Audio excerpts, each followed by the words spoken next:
एक चीज हमेशा ध्यान रखना कि हमें केवल उन क्वेश्चंस को ही सॉल्व करना चाहिए जो हमने क्लास में टॉपिक को कवर किया। तो हम बनेंगे भी, ट्राई भी करेंगे, कुछ बनेगा कुछ नहीं बनेगा, है ना, ऐसा चलेगा। तो ये सिलेक्शन बहुत इंपॉर्टेंट होता है। इसलिए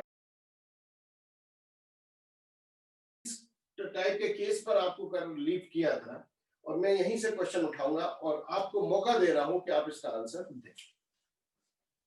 ये है सपोज 6 kg, ये है सपोज 1 kg और एंगल है 30 डिग्री। ओके, ये क्वेश्चन है त्वरण और रस्सी में तनाव बल किया। चलिए जरा सॉल्व कीजिए। आपको ये डायग्राम दिख गया। ओके, इसमें आपको ये डिसाइड करना पड़ेगा कि ये जाएगा किस तरह। तो आपको पता है इसका जो वेट है वो लगेगा 6g sin 30, ठीक है ना, ये इसका वेट लगेगा और वेट होगा 6g sin 30 का मतलब है sin 30 1/2, तो ये हो जाएगा आपका 30 न्यूटन। और ये 1 kg है तो ये 1g मतलब 10 न्यूटन वेट इसका नीचे लगेगा। आप देख रहे हैं कि घिरनी के इस तरफ 30 न्यूटन का फोर्स है 6g mg sin 30 से, और दूसरी तरफ 10 न्यूटन का फोर्स है, तो कौन सा ज्यादा होगा? ऑब्वियसली ये ज्यादा होगा। इसलिए पहले तो आपको मोशन डिसाइड करना पड़ेगा कि ये इस तरफ a एक्सेलरेशन से जाएगा और ये ऊपर जाएगा a एक्सेलरेशन। ये पहला स्टेप था। मैंने आपसे कहा था दोनों स्थितियां संभव है। आपको हिंट दी थी लास्ट क्लास में कि अभी हमने अगर ये वाला वेट ज्यादा है तो ये नीचे जाता है, अगर ये वेट ज्यादा दिखेगा mg sin थीटा अगर ज्यादा दिखेगा तो फिर वो इस तरफ जाता है। ओके, तो हमने देख लिया ये ऐसा है, माना कि टेंशन T है। इक्वेशंस बनाएंगे। सबसे पहले इसका इक्वेशन बनाए तो आप लिखेंगे 30 - T बराबर 6 है। ये बना पहला इक्वेशन। बहुत आसान है। 6g पर नेट फोर्स कितना होगा? यहाँ है 30 और उस तरफ है t, तो बचा हुआ क्या है 30 - t, और ये बराबर m, क्योंकि a एक्सेलरेशन से चल रहा है और मास है 6। अब इस पर देखें 1 kg के लिए अगर आप देखेंगे तो 1 kg ऊपर जा रहा है तो आप लिखेंगे ऊपर t ज्यादा रहा होगा, t - 10 बराबर 1a। दो इक्वेशन बन गए हैं। अगर हम इनको 1 + 2 कर दें, t से t कैंसिल होगा, 30 - 10 दैट इज 20 और ये हो गया 7a। So acceleration is 20/7 metre पर सेकंड। ये बिल्कुल आंसर सही है। आप में से अधिकांश स्टूडेंट ने यही आंसर दिया है। ओके, इक्वेशन 1 में या 2 में हम वैल्यू रखें तो t बराबर होगा a मतलब 20/7 + 10 और ये हो गया 90/7 न्यूटन। ठीक है ना? तो इस तरीके से आप इस क्वेश्चन को, आपने देखा कितने जल्दी कर लिया हमने। जब हम कोई चीज सीखते हैं तो बहुत समय लगता है ना, लेकिन जब हम सीख जाते हैं तो वो समय बहुत कम लगने लग जाता है। फिजिक्स के साथ भी यही है कि आप शुरुआत में क्वेश्चंस करोगे 100 क्वेश्चन बहुत टाइम लगेगा, लेकिन एक बार अगर आपने क्वेश्चंस कर लिए तो फिर उसको रिवीजन करने में या टेस्ट में क्वेश्चन करने में बहुत कम टाइम लगता है। स्टूडेंट क्या, वो पहले जो टाइम लगता है वो देते ही नहीं है, और जब वो टाइम देते नहीं है प्रैक्टिस का तो फिजिक्स बनती नहीं है।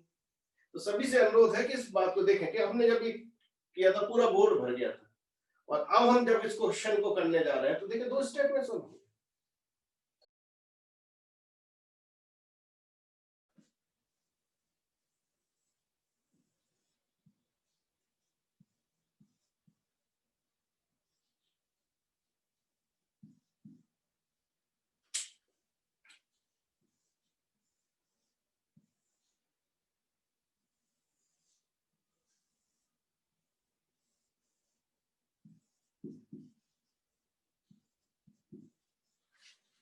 वो दिख रहा होगा पूरा।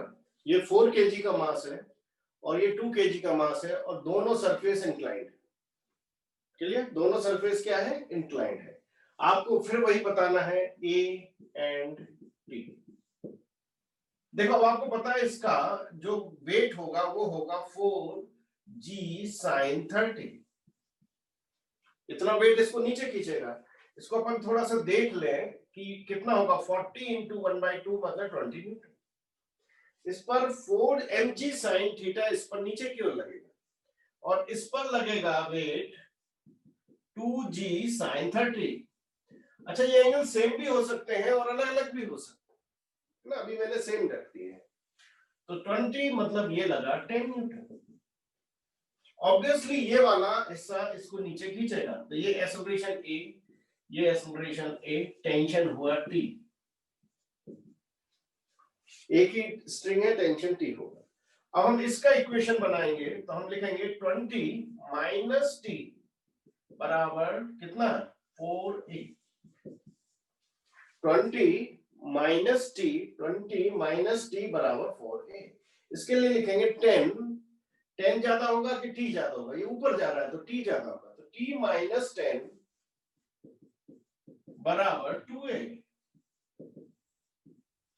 कितना आसान है, इक्वेशन लिख लिया, कोई फॉर्मूला भी याद नहीं करना हमें ऐसे क्वेश्चंस को। अब हम अगर 1 + 2 कर देंगे तो t से t कैंसिल होगा, 20 माइनस 10 हुआ 10 और ये हुआ 6a, तो a बराबर 10/6। a बराबर कितना होगा, 10/6। 10/6 मतलब 5/3 मीटर पर सेकंड स्क्वायर। ये एक्सेलरेशन आ गया 10/6, जिसने भी दिया है सबका सही है। अब हम इक्वेशन अगर 2 पर चले जाएं तो t बराबर 2 × 20/6 कर दें और +10 कर दें, तो ये हो जाएगा कितना, 80/6 मतलब 40/3 न्यूटन। तो इस तरीके से आपने ये क्वेश्चन कर लिया।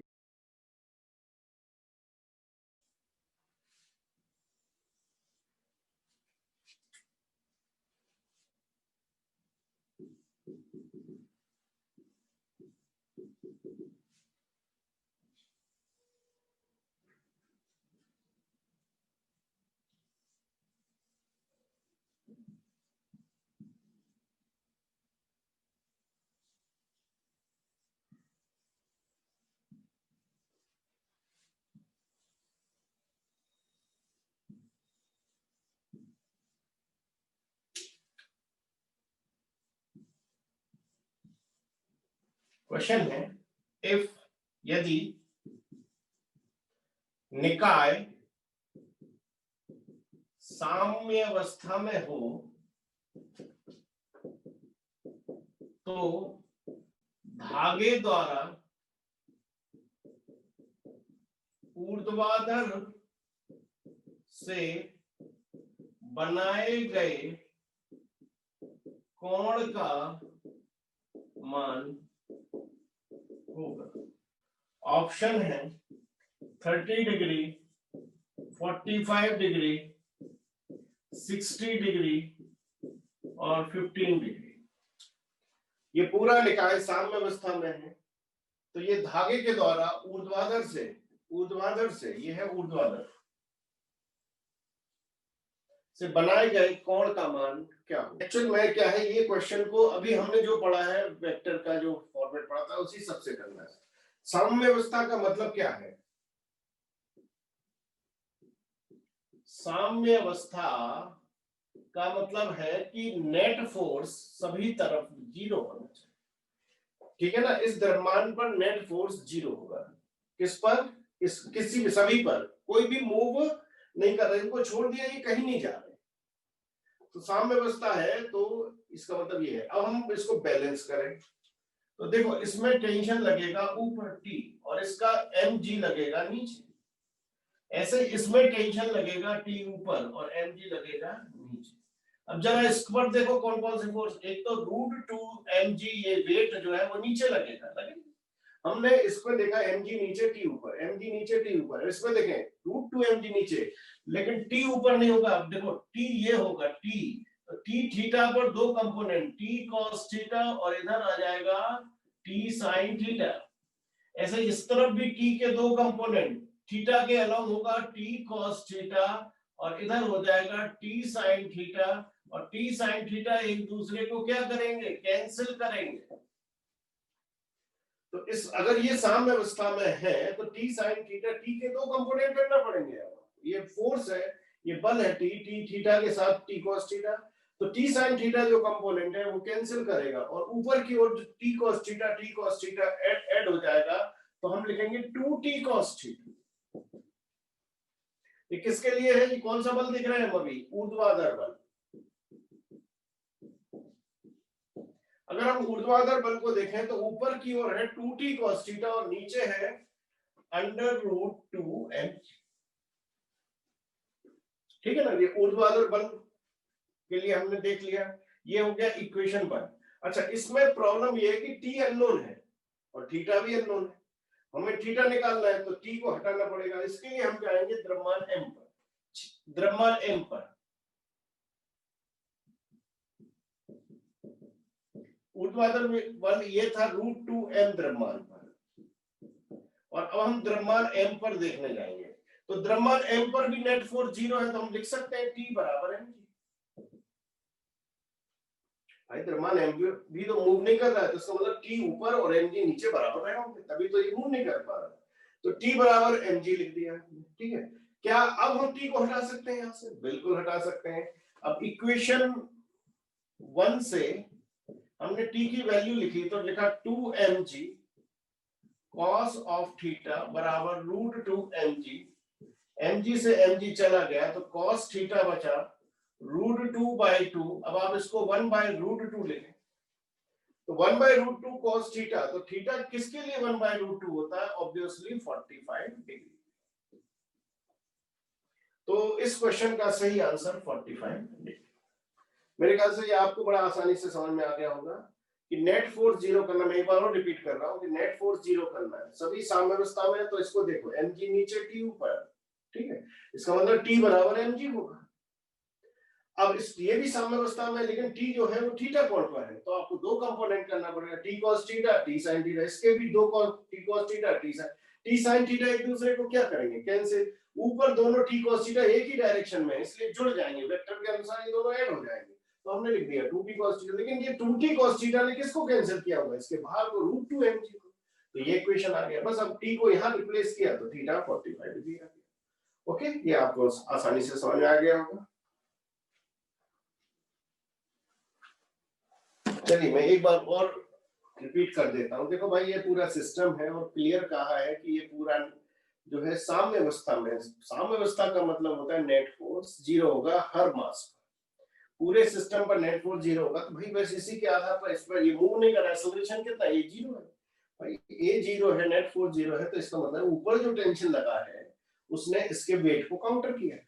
तो हमने पहला इक्वेशन यहां से बना लिया, टी बराबर mg होगा, मतलब इसमें रस्सी में तनाव बल जो होगा वो इसके mg के भार के बराबर। तो इसको बैलेंस कर लिया। हम इसको बैलेंस करने जाएंगे तो ये तनाव जो है टी, ये थीटा एंगल पर, इसलिए टी के आपको दो कंपोनेंट करना पड़ेंगे, T cos theta T sin theta.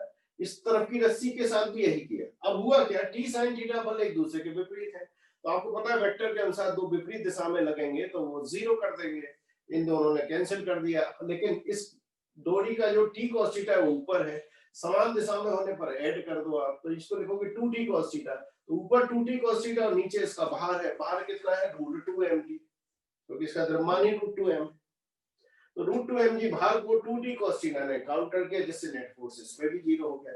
बस हमें t हटाने के लिए t बराबर mg का उपयोग कर लिया हमने। t बराबर mg लिखा, सॉल्व किया, 1/√2 आ गया। 1/√2 किस एंगल के लिए होती है आपको पता होगा कि cos थीटा 1/√2 मतलब थीटा डेफिनेटली 45 डिग्री रहा। क्लियर हो गया आप सभी को? अब मैं अगला केस बताने जा रहा हूं, है ना। एक केस है, एक टाइप है क्वेश्चन का। इसमें पुली नहीं मिलेगी आपको।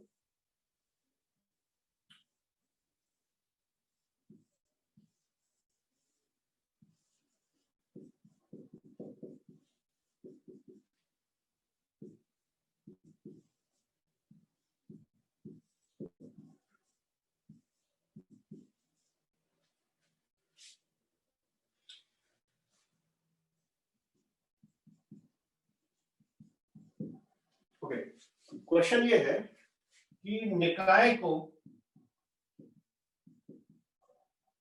100 न्यूटन के बल द्वारा ऊर्ध्वाधर ऊपर की ओर खींचा जाता है। ऊर्ध्वाधर ऊपर की ओर खींचा जाता है, तब ज्ञात करें नंबर 1 त्वरण ए और नंबर 2 तनाव बल T1 तथा T2 दिए हैं डायग्राम में। एक पूरा निकाय है, इसको 100 न्यूटन के बल के द्वारा ऊपर खींच रहे हैं, तो आपको बताना है कि कितना त्वरण होगा इस निकाय में और इन डोरियों में T1 T2 का मान क्या। ये क्वेश्चन है और इसको सॉल्व करना मैं फिर आपको 1 मिनट का टाइम दूंगा, कुछ स्टूडेंट करना चाहेंगे। इसमें अब पुली नहीं है, आप देख रहे हो ना, ये क्वेश्चन का टाइप इसलिए बदल गया कि इसमें हमने पुली को हटा दिया। अब सिंपल सा रस्सियों से द्रव्यमान को बांध के खींच रहे। ओके, सॉल्व करें। देखिए इस पूरे निकाय को ऊपर रस्सी से खींचा जा रहा था, ये वाली रस्सी का तो फोर्स दिया है। अब माना कि एक्सेलरेशन जो है त्वरण ए है, तो ये पूरा निकाय ए त्वरण से ऊपर जाएगा, ठीक है ना, और ये पूरे निकाय को फोर्स खींच रहा है एफ, तो हम लिखेंगे पूरा एफ फोर्स इस तीनों मास को खींच रहा है, तो m1 plus m2 plus m3 है ना। ये कहां खींच रहा है, ऊपर खींच रहा है, और ऊपर खींच रहा है तो सॉरी पहले हमें ये देखना चाहिए कौन कौन से बल लग रहे हैं। देखिए ये पूरा एक सिस्टम मान लिया, पूरा निकाय मान लिया हमने, ये पूरा निकाय मान लिया, ये पूरा एक, इसका मास होगा m1 plus m2 plus m3, ठीक है। इसमें बल लगेगा F ऊपर की ओर और इसका भार लगेगा, वेट लगेगा नीचे की, लगेगा कि नहीं भाई, लटका हुआ है ना यार, हवा में है, तो हवा में है तो वेट तो लगेगा नीचे, वेट नीचे लगेगा, फोर्स ऊपर लगेगा और ये ऊपर की ओर जाएगा ए एक्सेलरेशन। तब आप इसको लिखोगे, क्या लिखोगे, क्योंकि ऊपर जा रहा है तो ये अधिक रहा होगा और ये कम रहा होगा, ठीक है। तो हम लिखेंगे F माइनस W बराबर m1 plus m2 plus m3, ये हमारा पहला इक्वेशन बने। इस पूरे निकाय को ए त्वरण से ऊपर जा रहा है, तो ऊपर फोर्स है F और नीचे इसका वेट होगा W, इन दोनों का डिफरेंस से ही परिणामी बल मिलेगा, जो मास इनटू एक्सेलरेशन से हम ए निकालेंगे। इसका मतलब है F लिखेंगे 100 माइनस वेट कितना है भाई, वेट है 1 प्लस 2 प्लस 3 इंटू जी, जी मतलब 10, ये तो वेट हो गया, और ये हो जाएगा 1 प्लस 2 प्लस 3 इंटू ए,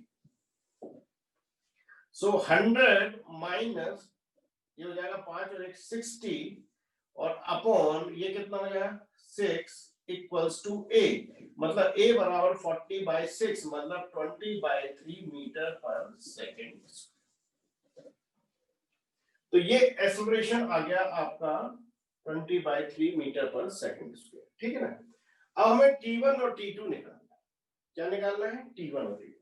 देखिए 100 न्यूटन से तीनों खींचे जा रहे थे, तो T1 ये वाली रस्सी जो होगी T1 वो केवल इन दोनों को खींच रही होगी, तो T1 के लिए हम क्या लिखेंगे कि T1 ऊपर लग रहा है, तो T1 पुनः देखो ये T1 ऊपर है और इन दोनों का वेट नीचे है, तो T1 माइनस 2 प्लस 3 इंटू जी बराबर 2 प्लस 3 इंटू ए। भाई T1 जो है रस्सी में जो भी तनाव है इन दोनों के कारण है, इन दोनों का भार नीचे है, T1 ऊपर है और भार नीचे है, ठीक है ना, तो T और ऊपर जा रहा है तो T1 में से इन दोनों का भार घटाओ, जो बचेगा वो इसको एक्सेलरेशन देगा 2 प्लस 3a, क्योंकि एक्सेलरेशन तो कॉमन है। तो हम इसमें लिखेंगे T1 बराबर माइनस ये हो जाएगा 50 और ये हो जाएगा 5, a की वैल्यू हम निकाल चुके हैं 20/3, तो T1 हो जाएगा 100/3 प्लस 50, ठीक है। और सॉल्व कर लें तो ये हो जाएगा 250/3 न्यूटन, ये T1 होगा। अब पुनः ये T1 तो आई है हमारे पास, इसी प्रकार से हम T2 के लिए करेंगे। अच्छा वही हमने F के लिए किया, F ऊपर तीनों का वेट नीचे बराबर ma, फिर T1 ऊपर दोनों का वेट नीचे बराबर ma, फिर T2 ऊपर और इसका वेट नीचे और बराबर ma, तो T2 के लिए हम लिखेंगे T2 ऊपर है और T2 केवल इसको खींच रहा है, इसका भार होगा -3g और ये बराबर लिखोगे 3a, तो T2 माइनस 30 बराबर 3 इंटू 20/3, 3 से 3 कैंसिल हो गया, तो T2 बराबर आ जाएगा 50 न्यूटन। इस प्रकार से इस क्वेश्चन में आप त्वरण और तनाव बल निकाल सकते थे। ओके ओके, है ना। मैं एक बार और समझा देता हूं। सबसे पहले तो ये रस्सी में F बल ऊपर है और ये पूरा निकाय ऊपर जा रहा है A त्वरण से, तो हम लिखेंगे F माइनस तीनों का वेट बराबर M। यही किया हमने, F माइनस तीनों का वेट बराबर तीनों का द्रव्यमान इंटू A। इस तरीके से हमें ये करना चाहिए। अगर हम अलग अलग एफबीटी बना के करेंगे ना तो बहुत इक्वेशंस बनेंगे और टाइम भी लग जाएगा, इसलिए हमने अलग अलग एफबीटी नहीं बनाया। हमने इसमें डायरेक्ट यूज किया कि F बल ऊपर है, तीनों का वेट नीचे है, F तीनों को खींच रहा है, तो F माइनस तीनों का वेट बराबर तीनों का मास इंटू एक्सेलरेशन। ऐसे ही करना चाहिए और इससे एक्सेलरेशन आ गया 20/3। अब T1 को देखें तो T1 जो भी तनाव बल है वो इन दोनों के भार को खींच रहा है ऊपर, तो T1 ऊपर, इन दोनों का भार नीचे, तो T1 माइनस 5G बराबर 2 प्लस 5, 3 मतलब 5। इससे आपका T1 आ गया। और T2 जो है वो केवल इसको खींचने के कारण आ रहा है, तो T2 जो आएगा वो आएगा T2 ऊपर 3G नीचे, तो T2 माइनस 3G बराबर 3 है, तो T2 आ गया। अगर पूछे T1 और T2 का रेशियो क्या है ना, T1 T2 का रेशियो ऐसा पूछ सकते कि बताओ T1 T2 का रेशियो, तो आप आराम से निकाल सकते हैं। इन दोनों को डिवाइड कर दोगे तो ये 5:3 आ जाएगा। ओके, क्षैतिज गति का हर टाइप का एक क्वेश्चन में टच कर रहा हूं। ये एक तल है, घर्षण रहित है, ओके, और इस पर मैं द्रव्यमान रख रहा हूं जो गति करेंगे, ठीक।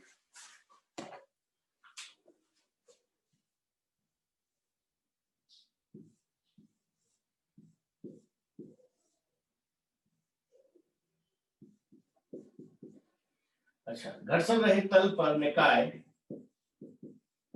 A बराबर 0.6 मीटर पर सेकंड स्क्वायर या 6 मीटर पर सेकंड स्क्वायर के त्वरण से गतिमान है, तो ज्ञात करें। ये 2 kg है, ये भी 2 kg है और ये भी 2 kg, ठीक है। तो आपको ज्ञात करना है नंबर 1 आरोपित बल F, नंबर 2 अगर हमने इसमें T1 माना और ये T2 माना तो T1 तथा T2 के, ठीक है। हल्का सा क्वेश्चन में चेंज किया और हमने A दे दिया है और F पूछ लिया। इसको खींचने में कितना बल लगेगा, याद रखना ये घर्षण रहित है, ठीक है ना। इस निकाय को अगर आपको A बराबर 6 मीटर पर सेकंड स्क्वायर के त्वरण से गतिमान कराना है तो कितना बल लगाना पड़ेगा और इनमें तनाव बल भी क्या होगा। चलिए सॉल्व करें, इसको सॉल्व करता हूं मैं, चेक करें आप आंसर को। देखिए, ऐसे क्वेश्चन को करने के लिए पहले तो आपको ध्यान रखना है घर्षण रहित सतह है, मतलब फ्रिक्शन फोर्स काम नहीं कर रहा। अब जो बल F है, अच्छा भार काम करेगा क्या इस केस में? मैंने आपको बताया था कि अगर कोई द्रव्यमान समतल पर रखा है तो उसका भार अभिलंब प्रतिक्रिया द्वारा कैंसिल कर देते हैं। तो अगर इसका भार नीचे लगेगा तो अभिलंब प्रतिक्रिया ऊपर मिल जाएगी, सपोर्ट मिल जाएगा और भार कैंसिल होगा। तो यहाँ भार का रोल वेट का रोल नहीं होगा। रोल मतलब आप समझ गए ना, मतलब कोई इफेक्ट नहीं होगा वेट का। तो जो बल F है वो तीनों द्रव्यमान को M1 plus M2 plus M3 A कर सकते हैं। भाई जो बल है वो तीनों को A त्वरण से खींचेगा। माना कि ये A त्वरण तो दे ही रखा है 6 मीटर पर सेकंड, तो अगर A त्वरण से ये खींच रहा है तो भार का तो कोई रोल है नहीं, तो बल पूरा का पूरा इसको खींचने में लग जाएगा और आप लिखेंगे 2 प्लस 2 प्लस 2 इंटू 6, मतलब ये हो गया 36 न्यूटन, ठीक है। तो ये जो कुल बल है वो 36 न्यूटन का चाहिए जब जाके एक 6 मिलेगा। अब पुनः हम T1 के लिए यही दोहराएंगे कि T1 जो रस्सी खींच रहा है, T1 अगर हम केवल T1 का बल देखें तो T1 इन दोनों को खींच रहा है। और हम चाहते हैं एफबीडी बना के भी कर सकते हैं, T1 आगे लें T2 पीछे लें, वो जानना करके इसलिए है कि T1 इन दोनों को खींच रहा है, तो हम लिखेंगे T1 बराबर, अगर मैंने इसको M1, इसको M2 और इसको M3 माना है, तो T1 को मैं लिखूंगा M2 प्लस M3A, बाहर तो है ही नहीं, तो T1 बराबर, और दोनों 2 हैं इसलिए ये A तो 6 ही रखना है, तो T1 हो जाएगा 4 6 24 न्यूटन। अब पुनः जो T2 है वो केवल 2 kg को खींच रहा है, उसी का ये बली तो है, ये फोर्स है T2, तो हम लिखेंगे T2 को 2 into A मतलब 2 into 6 मतलब 12 न्यूटन। इस तरीके से अगर हम बेसिक नॉलेज का यूज करें, है ना, फोर्स की, एनएलएम की, तो क्वेश्चन सॉल्व हो सकता है। बहुत आसान है, मैं एक बार और रिपीट कर रहा हूं, F फोर्स तीनों को खींच रहा है, बाहर का रोल है नहीं, ठीक है, तो F बराबर लिखोगे M1 plus M2 plus M3A, आपको F आ गया। अब T1 जो है इन दोनों को खींच रहा है, तो T1 बराबर M2 प्लस M3A, और T2 जो है वो किसको खींच रहा है, केवल M3 को खींच रहा है, तो M3A। अगर अनुपात वगैरह पूछे तो आप आराम से अनुपात वगैरह भी निकाल सकते हैं।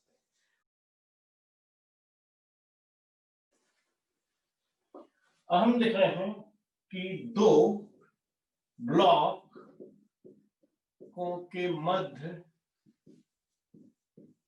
संपर्क बल, कांटेक्ट फोर्स का मान ज्ञात करें। ठीक है ना, ये टाइप है, इसको करना है। ओके, एक ब्लॉक ये है और एक ब्लॉक ये है, ये 3 kg का है, ये 2 kg का है, और ये सरफेस घर्षण रहित है।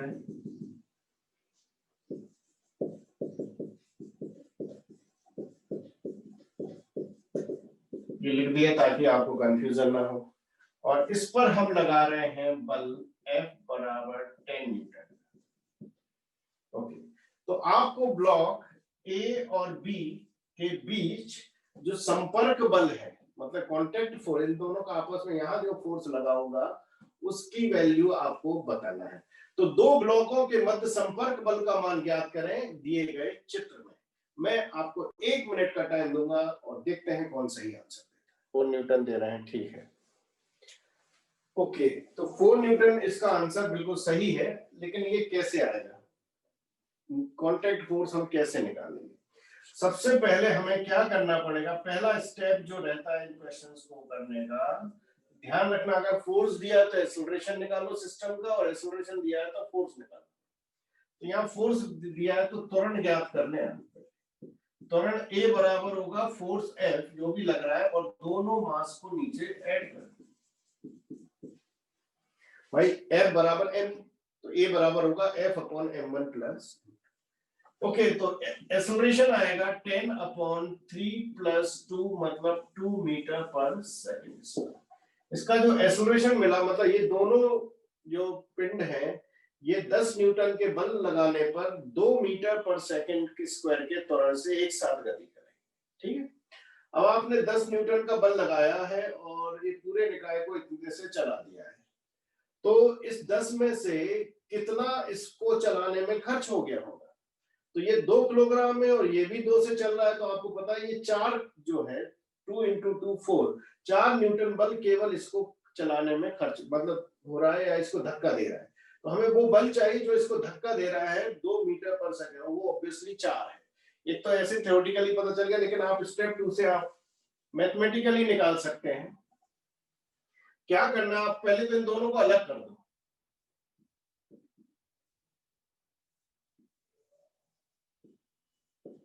ठीक है, इनको क्या कर दो, आप अलग कर दो, है ना।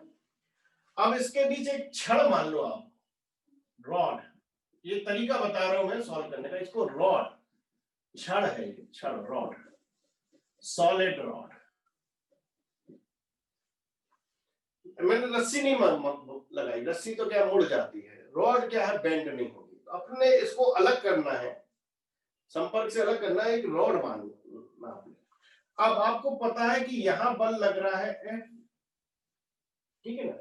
और अब रॉड में जो भी टेंशन है या तनाव बल जो भी जनरेट होगा टी, मान के टी लिख लो, एन लिख लो, जो लिखना है लिख सकते हो। अभी हम टी ले रहे हैं क्योंकि हमने टी ही माना है अभी तक बनो। तो ये जो रॉड इसको धक्का देगी जिस बल से, वो क्या होगा, टी होगा, है ना। और जितने, या नॉर्मल रिएक्शन भी कह सकते हो इसको आप, है ना। और ये बदले में इधर भी उतना ही फोर्स लगाएगी, ऐसा।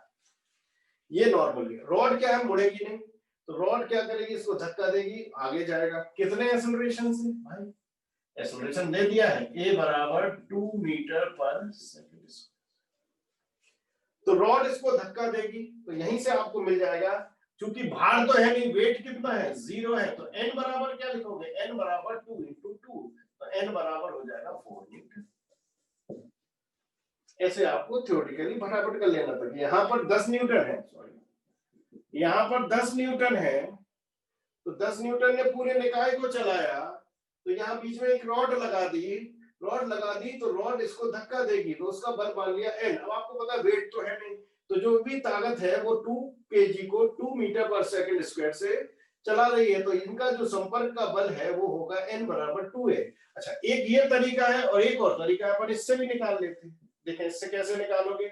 अब ये आप देखें, ये 3 kg है, इस पे 10 न्यूटन आप यहां लगा रहे हो, ठीक है ना। अब इसको धक्का, जब आप किसी चीज को धक्का देते हो तो प्रत्येक क्रिया के विपरीत दिशा में प्रतिक्रिया होती है। तो अगर आप 2 kg को धक्का दोगे तो बदले में उतना ही विपरीत दिशा में आपको प्रतिक्रिया बल मिलेगा, नॉर्मल रिएक्शन।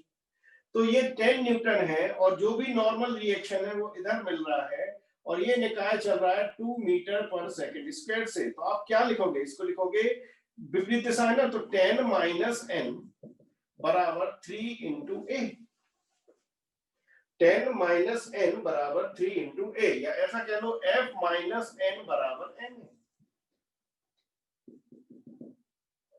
तो आप यहां से भी देख सकते हैं 10 माइनस 6 बराबर n, या n बराबर 4।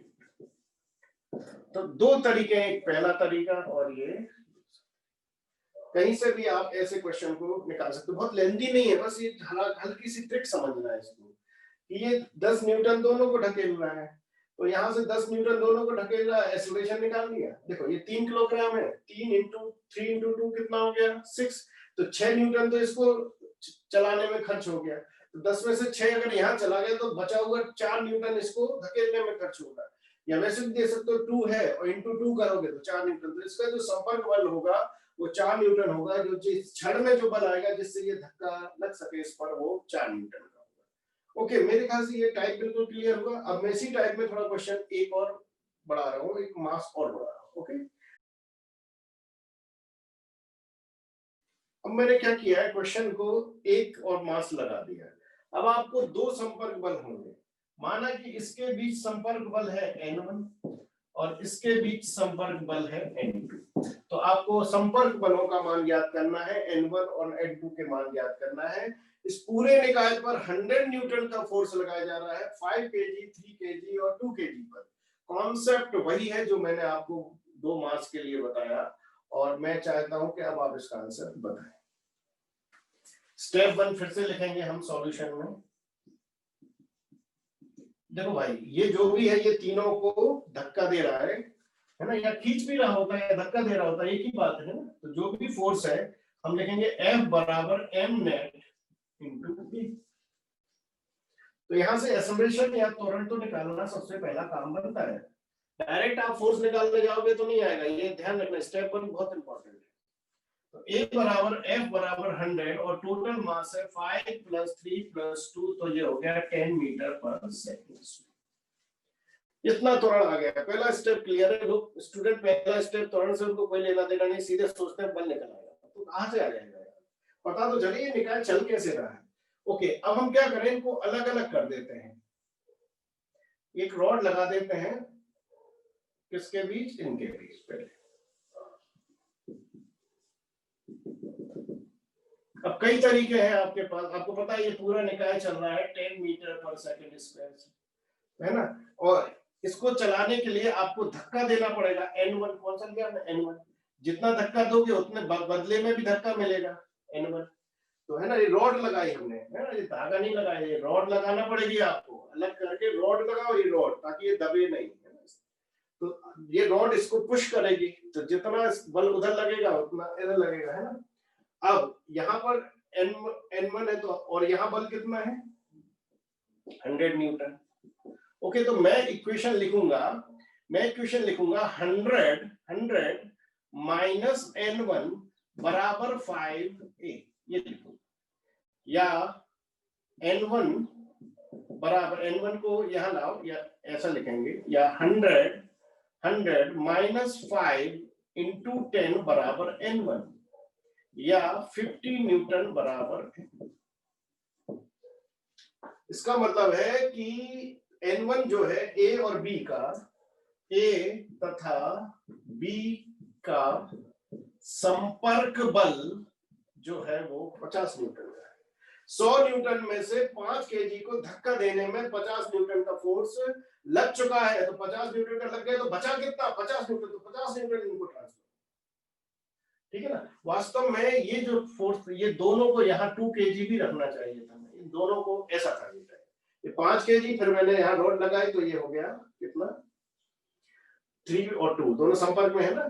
तो ये अब आप चाहे तो दूसरा स्टेप क्या है भाई, जो दूसरा ये तरीका है, सेकंड ये तरीका है, ये 3 और 2 5 है ना, 3 और 2 5 है, तो ये N1 होगा, यहाँ से भी निकाल सकते हैं। N1 बराबर क्या होगा 3 इंटू 2 इंटू 8, तो N1 बराबर क्या हो जाएगा 5 इंटू 50। ओके, कई तरीके हैं, आप जिस तरीके से पसंद करो। एक तरीका ये है, और ये भाई, ये एक्सेलरेशन तो फिक्स है 10। अच्छा, अब जरा इसमें आ जाए, पुनः आ जाए पुनः। अब हम इस पर आ रहे हैं, इन दोनों को अलग करो जरा। किसको अलग कर रहे हैं हम, 3 केजी 2 केजी को अलग करोगे और एक रॉड लगा दोगे। अच्छा, अब आपको ध्यान रखना, इसके साथ जुड़ा हुआ है 5 केजी, है ना। अब कई तरीके भाई, ये N2 है, ये N2 और ये भी N2, कई तरीके। आसान कौन सा, आसान यही भाई, N2 जो है, N2 बराबर किसके होगा 2 इंटू A, कितना है A है 10 मीटर पर सेकंड स्क्वायर, तो 2 इंटू A, तो N2 बराबर 2 इंटू 10 मतलब 20 मीटर। इस तरीके से आप ये क्वेश्चन कर सकते हैं। और अगर आपको और तेज करना है तो बहुत सिंपल है, 100 न्यूटन। अब 100 न्यूटन तीनों को धकेल रहा है, कितने से 10 से, एक्सेलरेशन आ गया। अब इन दोनों को धकेलने के लिए 3 + 2 5 मास है, और एक्सेलरेशन कितना है 10। इन दोनों को धकेलने के लिए कितना चाहिए 50, तो मतलब इन दोनों का संपर्क बल 50 होगा। इस अकेले को धकेलने के लिए कितना चाहिए 2 इंटू ए मतलब 20, तो इधर जो संपर्क बल होगा वो कितना होगा 20 होगा। कितना रेशियो या अनुपात पूछ ले तो भी आप निकाल सकते हैं। मेरे ख्याल से सबको क्लियर हो गया होगा, क्वेश्चन का फ्रेम समझ गए आप। एक ही केस चल रहा है, मैंने बदला नहीं है कुछ भी। मास 3 है लेकिन बल दोनों तरफ लग गए हैं, इधर से भी धक्का दिया जा रहा है, उधर से भी धक्का। और अब आपको N1 N2 के मान ज्ञात। चलिए क्वेश्चंस के आंसर, हाँ बताएं जरा, मैं चेक कर रहा हूँ आंसर आपके। एक्सेलरेशन दे रहे हैं 3, ठीक है, एक्सेलरेशन निकाल लेते हैं। स्टेप 1 त्वरण निकालेंगे आप, तो त्वरण जो होगा इसमें कैसे निकालेंगे त्वरण, A बराबर, देखो ये ज्यादा है और ये कम है, ठीक है ना, तो ज्यादा वाला कम को धक्का देगा। तो आपको पहले तो डिसाइड करना कि किस तरफ भागेगा ये A एक्सेलरेशन। ये पूरा का पूरा सिस्टम इस तरफ भागेगा, क्यों, क्योंकि F2 ज्यादा है, F2 minus F1 upon M1 plus M2 plus M3, ये होगा इसका त्वरण। F2 माइनस F1 और ये पूरा मास को जाएगा M1 plus M2 plus M3। अच्छा, इस केस में आप जानते हैं समतल पर रखा है इसलिए वेट तो 0 होगा, है ना। ध्यान रखना है वेट का कोई रोल नहीं रखते हैं इस केस में, वेट तभी कंसीडर करते हैं जब वो लटका हुआ हो द्रव्यमान या नत समतल पर हो। किसी समतल पर वेट का कोई रोल नहीं होता है फोर्सेस में। ओके, तो यहाँ देखें तो ये हो जाएगा 24 - 12 अपॉन 4 2 6 12। तो एक्सेलरेशन जो आपका आएगा वो आएगा 1 मीटर पर सेकेंड। ये एक्सेलरेशन है एक्चुअल में, इसमें 3 नहीं है। क्लियर हो गया बात को? बताओ जल्दी से, यस बोलो। Acceleration clear? भाई त्वरण क्या होगा भाई? दो बल हैं, एक बल है इधर और एक बल है इधर पूरे निकाय को, तो ये ज्यादा है तो ज्यादा वाला F2 माइनस F1, इन दोनों का अंतर होगा m। वेट का कोई रोल नहीं होता है, तो ये आ गया। अब हम स्टेप 2 पर जाएंगे। हम यहाँ N1 देखना चाहते हैं, ठीक है ना? तो अगर हम N1 देखना चाहते तो हम क्यों ना 6 kg पर ही अटैक करें। आपने एक रॉड लगा दी है ना, आपको पता है रॉड धक्का देगी N1 से, तो बदले में रिएक्शन भी N1 आएगा, बदले में रिएक्शन भी N1 आएगा। और इधर लगा रखा है आपने F1 बराबर 12 न्यूटन, और इसको हर हालत में इस तरफ जाना है, A बराबर 1 मीटर पर सेकेंड। क्या आपने FBD बना लिया? भाई 6 kg का FBD बनाओ तो 6 kg पर एक रॉड मान लो, संपर्क बल निकालना N1 ही तो है, तो ये इधर लगेगा, बदले में ये यहाँ लगाएगा। और ये अगर हम देखें इसको तो क्या लिखेंगे, क्योंकि ये इधर जा रहा है, इस तरफ जा रहा है, तो डेफिनेटली कौन ज्यादा रहा होगा? n ज्यादा रहा होगा, तो हम लिखेंगे n माइनस F1 बराबर n। इसका मतलब n माइनस 12 बराबर 6 इंटू 1, इसका मतलब है n बराबर 80।